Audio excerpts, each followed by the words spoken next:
bahwa manusia itu sangat tergantung oleh tumbuhan. Diakui atau tidak, hidup manusia itu tidak bisa dilepaskan oleh keberadaan tumbuhan.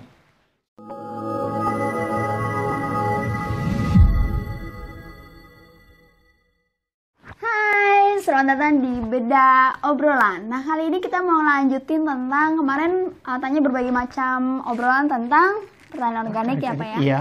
Masih bersama dengan Bapak Daryanto. Oke, Halo. Nah, sebelumnya terima kasih buat teman-teman yang sudah klik video ini. Dan jangan lupa untuk subscribe, like, komen sebanyak-banyaknya.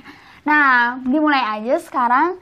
Kita mau membahas tentang filosofi pertanian organik ya Bapak ya? Boleh ya Om. Baik. Untuk melanjutkan yang kemarin. Untuk melanjutkan yang kemarin. Jadi tema kita kali ini adalah tentang filosofi pertanian organik. Nah, bagaimana sebelumnya? Apa sih filosofi itu? Nah, pengen tahu, penasaran? Silakan Bapak Daryanto. Iya, kalau pertanian organik tidak ada filosofinya ya tentu saja kurang spiritnya begitu. Filosofi itu berasal dari dua kata yang pokok, yaitu philo artinya cinta, sophia artinya kebijaksanaan. Jadi filosofi organik itu ajaran mencintai kebijaksanaan dalam kaitannya dengan pemahaman organis. Kira-kira seperti itu. Nah, ini menjadi spirit bagi gerakan organis, supaya gerakan itu bukan sekedar sebenarnya material, tapi sebenarnya ada satu roh yang ada di belakang gerakan organik itu. Gitu. Oke, kalau misalnya seperti itu, kalau penerapannya sendiri nih, bagaimana nih Bapak ya, cara penerapan dari filsafat atau filosofi itu ke dalam pertanian organik? Ya, sebelum masuk ke sana mungkin perlu kami lihat mengapa itu perlu dalam gerakan organik itu. Gitu. Jadi melatar belakangi gerakan organik, semestinya kita melihat secara utuh tentang alasan atau latar belakang organik itu harus digerakkan begitu. Salah satunya adalah bahwa manusia itu merupakan suatu penciptaan yang alamiah. Karena manusia itu penciptaan alamiah, artinya bahwa seluruh ciptaan yang ada itu sudah semacam ada hukumnya. Jadi misalnya kita itu tergantung oleh genetik. Tidak mungkin lahirnya ayam lalu besarnya menjadi bebek. Tidak bisa. Semuanya mengikuti genetiknya. Tanamannya, hewannya, kemudian manusianya juga. Tetapi juga habitatnya. Jadi setiap makhluk hidup itu memiliki habitat masing-masing. Kita sulit akan menyuruh ikan kamu hidup di darat. Tidak bisa, karena memang habitatnya di sana. Tapi sebaliknya cacing juga tidak bisa di air, tetapi dia ada di dalam tanah. Jadi hampir semua ciptaan itu sudah secara alamiah ditentukan. Habitatnya, tempat tinggalnya, kemudian makanannya, cara berkembang biaknya, dan seterusnya. Itu salah satu alasan mengapa pertanian itu harus dilatar belakangi seperti itu. Yang kedua, bahwa manusia sebagai makhluk hidup itu tidak bisa bertahan kalau tidak kerjasama dengan makhluk yang lain gitu. Jadi manusia itu mau tidak mau harus mengikuti dalam proses-proses yang ada di dunia. Di sana ada proses kompetisi, ada proses simbiosis, ada proses adaptasi, ada proses penyesuaian yang dalam lingkungan tertentu dan sebagainya. Manusia hanya bisa bertahan dalam situasi seperti itu kalau bekerja sama dengan makhluk yang lain. Yang ketiga, bahwa manusia itu sangat tergantung oleh tumbuhan. Diakui atau tidak, hidup manusia itu tidak bisa dilepaskan oleh keberadaan tumbuhan. Sebagai contoh misalnya keberadaan oksigen untuk kita bernafas. Kemudian seluruh obat-obatan, seluruh makanan, seluruh pakaian atau apa saja, kalau kita runut sebenarnya berasal dari tumbuhan. Oleh karena itu ada 15 aspek manfaat tumbuhan untuk kehidupan tanaman. Sehingga pertanian menjadi sangat penting untuk menopang kehidupan manusia itu sendiri. Jadi ada banyak hal-hal yang menjadi alasan mengapa filosofi organik itu penting. Jadi ada semacam itu.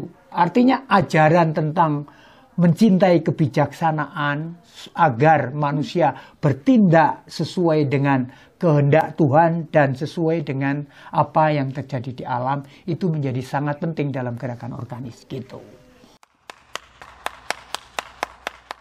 Itu dari filosofinya. Iya. Yang diharapkan dari filosofi itu atau tujuannya?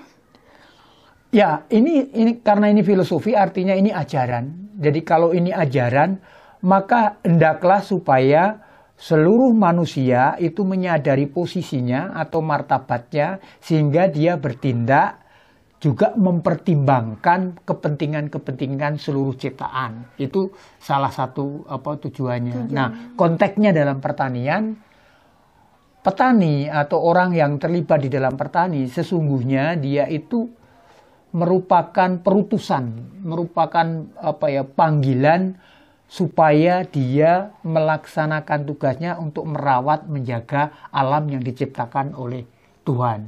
Jadi jelas tujuannya supaya manusia itu betul-betul bertindak bijaksana gitu. Oke. Ya. Kalau menurut pandangan Pak Dede Antoni, dari pertanian organik itu sendiri, apakah sudah menerapkan filosofi dari pertanian organik ini dari yang terjadi sekarang ini?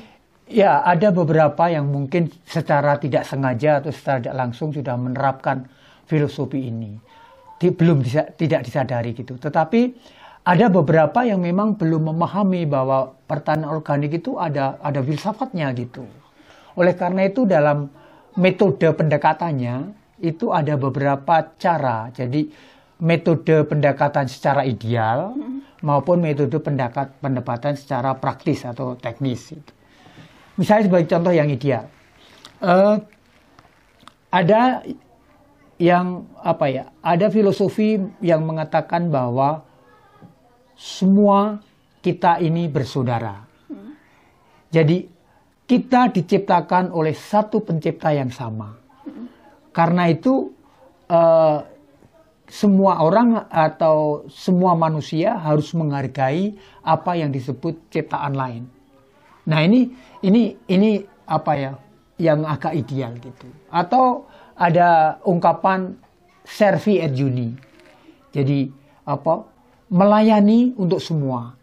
Jadi bagaimana manusia itu bertindak memang arahnya melayani untuk seluruhnya. Itu. Kalau dalam Romo Agato ada istilah cor mundi.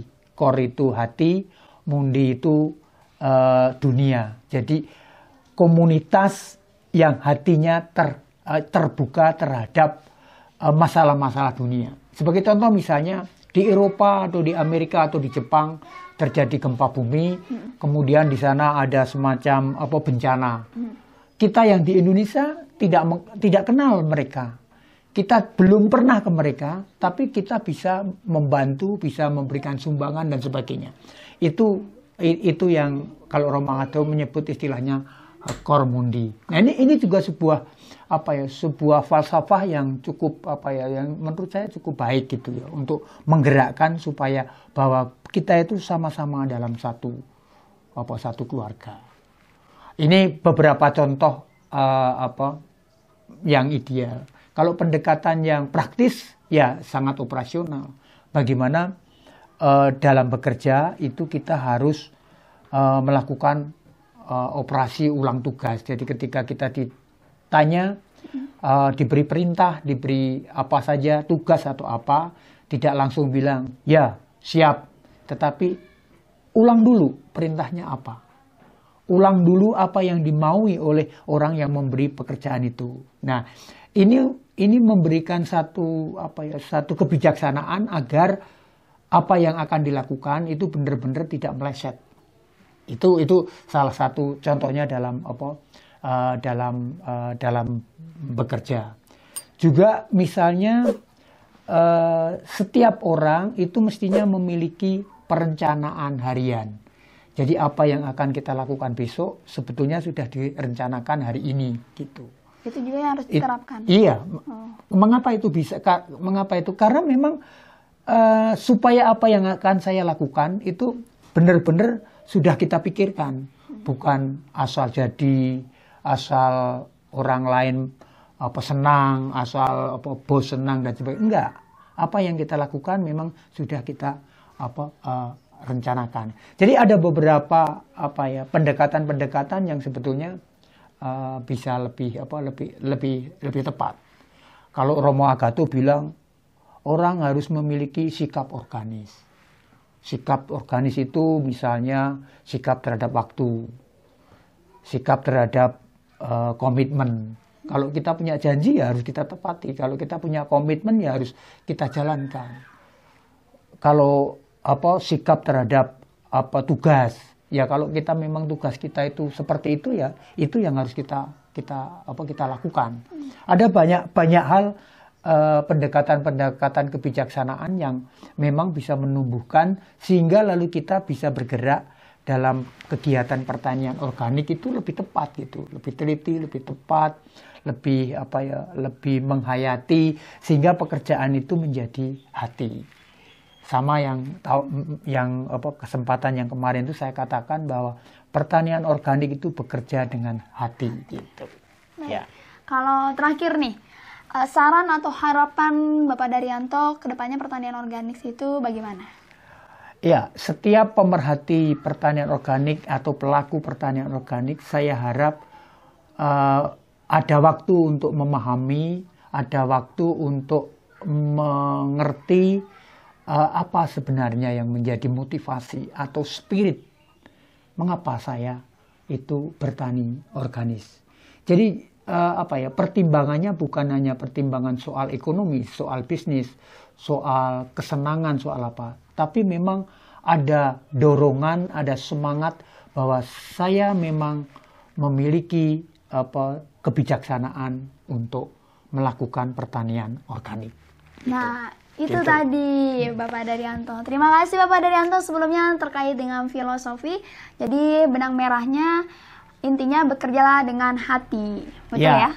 Nanti lain kesempatan saya mungkin bisa kita bicarakan soal teknis pertanian organis dan juga manajemen pertanian organis. Jadi bukan mengawang-awang, tetapi mesti harus konkret. Konkret, ini ya. pertanian. Gitu Oke, ya. terima kasih sebelumnya Bapak Daryanto. Terima kasih buat teman-teman yang sudah klik video ini. Sekali lagi jangan lupa untuk subscribe, like, dan komen sebanyak-banyaknya. Sampai jumpa lagi di pertemuan berikutnya Bapak Daryanto dan teman-teman. Bye-bye.